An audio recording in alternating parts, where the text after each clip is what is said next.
There's a lot of little things that happen that create this kind of space of confusion of how do you label a gang to a cartel to just a drug runner who just decided to continue to keep pumping drugs down someone, in some city. There are no gangs linked to cartels. They don't deal with gang members. You have to come with at least 7 figures to the table. Gang guys are the kind of guys that they're so far removed, they're selling dime bags of weed. These are the guys that when they're broke, they're knocking off a 7-Eleven or a liquor store. People that are doing hundreds of millions of dollars worth of product a month aren't talking to these guys. They're nowhere near these people. Stash houses are in Arcadia. The distributors live in San Dimas. They live in Arcadia. They live in Santa Monica. We had the labs in Beverly Hills. The meth operation for Valencia's organization, which handled methamphetamine, his stash houses were in Newport Beach. Now, you're familiar with Los Angeles. Those are some of the richest, wealthiest cities in the country. Newport Beach, Arcadia, San Marino, Beverly Hills. That's where you find the big money players. There is no tie. Look, you see, the problem here is we're at the point in this country where if the guy happens to be Latino, they're calling him cartel. They're lumping Guatemalans in. They're lumping in American Chicanos in. The Mexicans don't lump these people in at all. They don't even consider American Chicanos to be Mexican. So let me ask a question just on this. I want to get to other things, but if someone is from Guatemala, Colombia, name it, outside of Mexico, are they not allowed to be considered cartel in the cartel's eyes? Are they not cartel? They're just, anything else other than that? Well, again, remember, there's 2 spheres. In the United States, they're customers of a customer. They're not dealing with Guatemalans. Now, in Mexico, they'll deal with anybody. Because, see, in Mexico, the American government does not send undercover agents into Mexico to do deals. They lure the Mexican trafficker either into the United States or into a third-party nation, whether it's Panama or Uruguay, where it's safe. Because in Mexico, and again, just to clarify for your audience, we're talking about Sinaloa. Yes. And to a lesser extent, Jalisco. Because we had a lot of people complaining, are you saying there's no cartels in Oklahoma? I'm saying Sinaloa's not in Oklahoma. You have 3 cartels south of Texas. They may very well be in Oklahoma, but that's not what we're talking about. We're not talking about the Waters Cartel. We're not talking about the Northeast Cartel. And we're not talking about the Gulf Cartel. Presumably, they're all traversing Oklahoma because they got to get through Oklahoma to get to their markets. They're all out of Texas. So now, in the American sphere, they use citizenship to filter out law enforcement. In Mexico, they deal with anybody that comes into Mexico because you're putting your life in their hands.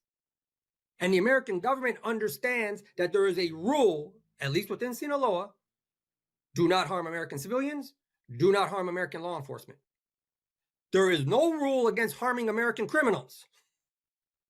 So if you're a trafficker and you go into Mexico looking to buy product, there's a very good chance that someone may say, you know what? I'll just keep the $3 million and put this guy in a ditch. And so American law enforcement doesn't go into Mexico to do deals. So if you're an American, and I knew plenty of guys that want to go into Mexico to get product. You can get in at the Tijuana price is a lot cheaper than the LA price. But now you're taking the risk of going into TJ. And quite frankly, there's a chance you don't come back.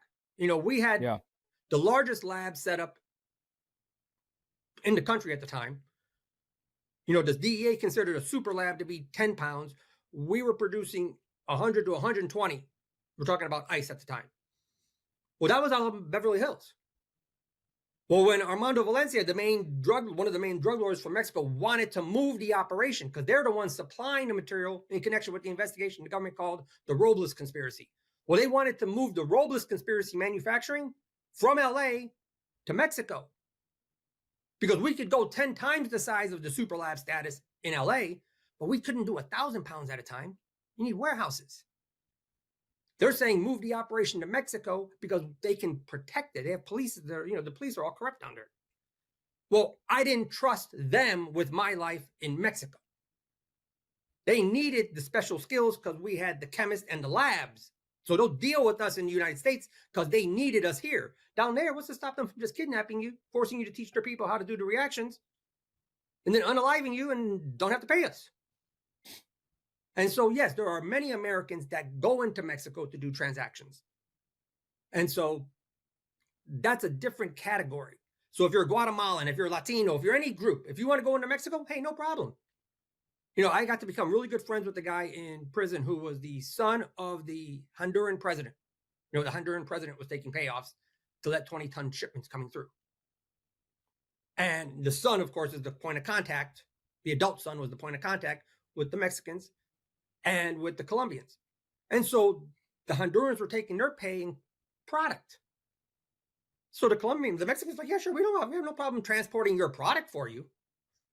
It's a delivery service.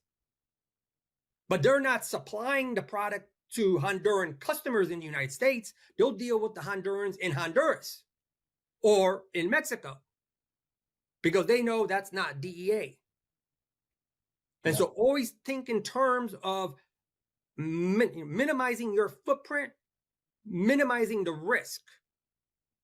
And so people have a misconception just because they're poorly educated that they're not savvy. They're very savvy. They're very clever. They're just not book smart. Yeah. Man. So anything else that stood out from that first interview that you want to address? Well, quite frankly, I spent, I got sentenced in 2000. I was released from prison last year. So I spent 24 years in prison and I essentially missed the entire social media thing.